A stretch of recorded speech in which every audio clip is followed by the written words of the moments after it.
अवधूत चिंतन श्री गुरुदेव दत्त. श्री स्वामी समर्थ. तुम्हा सर्वांचे आपल्या भक्तिमय चॅनलवर मनापासून स्वागत आहे. स्वामी भक्त हो, तुमच्यासाठी पुन्हा एकदा स्वामी संदेश घेऊन आलो आहोत. तुम्ही स्वामी संदेश ऐकणारच आहात, पण तत्पूर्वी स्वामींना काहीतरी सांगावंसं वाटते. समर्थांचे किती गोड प्रेम, किती गोड धाम, किती गोड नाम. समर्थांचे किती गोड धाम. स्वामी भक्त हो, स्वामी महाराजांचे नाव आपल्या मुखात येणं म्हणजे नक्कीच आपण भाग्यवान आहोत. आपल्या मागच्या जन्मीचं काहीतरी स्वामींशी घट्ट नातं असावं किंवा आपण काहीतरी पुण्य कमावलेलं असावं. म्हणूनच या जन्मात आपली आणि स्वामींची भेट झाली. त्या गोष्टी कोणाच्याही आयुष्यामध्ये इतक्या सहज घडत नाहीत.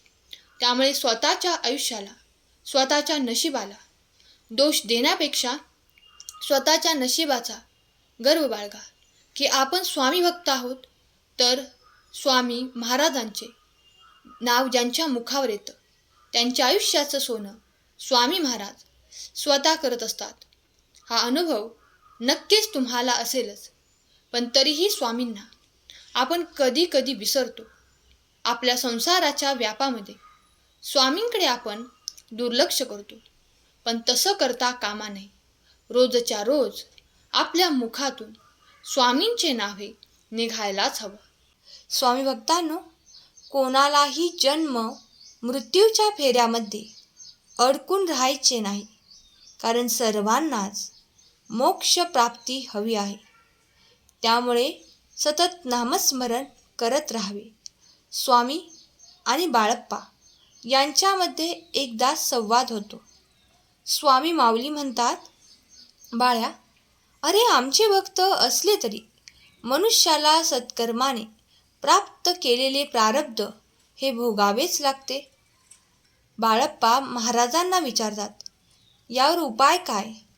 तर स्वामी माऊली म्हणतात की पापाचे एकदा विपरीत प्रारब्धामध्ये बदल झाल्यावर त्या प्रारब्धाला भोगल्याशिवाय पर्याय नाही. सद्गुरू त्या भोगाला मागे पुढे करू शकतात, पण प्रारब्ध हे भोगावेच लागते. अरे म्हणूनच तर आम्ही स्वामी स्मरणाला एवढे महत्त्व देतो. स्वामींनी स्वतः नामस्मरण करावे असे उपदेश दिले आहेत. म्हणूनच आपल्या गुरुचे आज्ञेनुसार नामस्मरण केले पाहिजे. स्वामी स्वतःसुद्धा भगवान शंकरांचे सतत नामस्मरण करत असतात. नामस्मरण हे सर्वात सोपे आणि प्रभावी उपासना आहे. नामस्मरण करताना कोणतीही पूजा मांडण्याची गरज नाही. फक्त माळच हवी आहे असेही काही नाही. तर नामस्मरण करताना तुम्ही किती एकाग्र चित्ताने नामस्मरण करता, किती मनापासून करता, हे जास्त महत्त्वाचे आहे. नामस्मरण करताना, सेवा करताना जर आपले लक्ष दुसरीकडे असेल तर अशा सेवेचा काहीही उपयोग होत नाही. नामस्मरण हे देवघरात बसून किंवा उठता बसता, चालता फिरता, बोलताना, काम करताना, गाडी चालवताना, कोणतेही कार्य करताना तुम्ही करू शकता. मासिक धर्म, सुतक या काळातही नामस्मरण करण्यात कोणतेही बंधन स्वामींनी दिलेले नाही. ज्या कोणालाही लिहिता वाचता येत नाही अशाने महाराजांचे सतत नामस्मरण करत राहावे. आता नामस्मरण का करावे? स्वामींनी आपल्याला त्यांच्या चरणी स्थान द्यावे. स्वामींची कृपा, आशीर्वाद सतत आपल्या बरोबर राहावे. एक प्रकारे प्राथमिक बळ आपल्याला मिळावे. जेव्हा कोणीही नसते तेव्हा स्वामी आपल्या सोबत असतात याची जाणीव आपल्याला राहावी. आपल्याला स्वामींची प्राप्ती व्हावी यासाठी सतत नामस्मरण करत राहावे. उगाची भीतोसी भय हे पळू दे, जवळी उभी स्वामी शक्ती कळू दे. जगी जन्म मृत्यू असे खेळ ज्यांचा, नको घाबरू तू असे बाळ त्यांचा. अशक्य ही शक्य करतील स्वामी, अशक्यही शक्य करतील स्वामी. स्वामी भक्तांनो, विश्वास असेल तर होय स्वामी विश्वास आहे. कमेंट करा. आपल्या भक्तिमय चॅनेलला सबस्क्राईब करा. हा संदेश कमीत कमी 11 जणांना शेअर करा. म्हणजे स्वामींची कृपा तुम्हाला नक्कीच प्राप्त होईल. सतत नामजप केल्याने आपल्या भोवती स्वामींचे संरक्षण कवच निर्माण होते. आपल्या दिवसाची सुरुवात ही नामस्मरणाने करावी. त्याने आपला दिवस उत्तम जातो, आनंदात जातो, मन प्रसन्न राहते, आपण उत्साही राहतो. दिवसभरातील सर्व कामे यशस्वीरित्या पार पडतात. मंत्राच्या जपाने आपले विचार सात्विक आणि शुद्ध होतात. बुद्धी विचलित होत नाही. मनामध्ये वाईट विचार येत नाहीत. आपल्या वाईट कृत्यांचा पश्चाताप होऊ लागतो आणि आपली विचारशक्ती वाढते. कोणतेही काम चांगल्या पद्धतीने आपण करू शकतो. आपल्यात विचार करण्याची ताकद वाढते. आपले मन खंबीर बनते. आपला राग, द्वेष, मत्सर कमी होतो. जरी राग आलाच तर पटकन निवळतो. ज्यांना खूप राग येतो त्यांनी स्वामी समर्थ नामाचा जप करत राहावा. नामस्मरणाने मनशांती लाभते, स्वभाव दोष कमी होतात. नामस्मरण केल्याने आपले आरोग्य चांगले राहते. आरोग्याच्या तक्रारी, जुना आजार असेल तर त्यामध्ये सुधारणा होते. जर आपण आपल्या घरामध्ये सतत नामस्मरण करत असू तर घरातील वास्तुदोष हळूहळू कमी होऊ लागतात.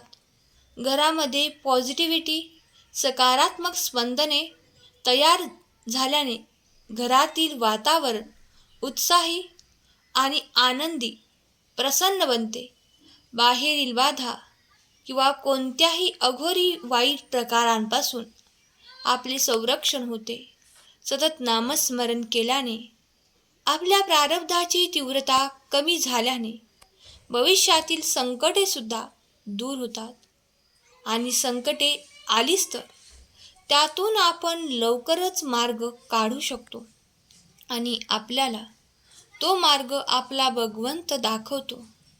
म्हणून तर स्वामी माऊली आपल्या प्रिय भक्तांना म्हणतात, बाळा भिवू नकोस, मी तुझ्या पाठीशी आहे.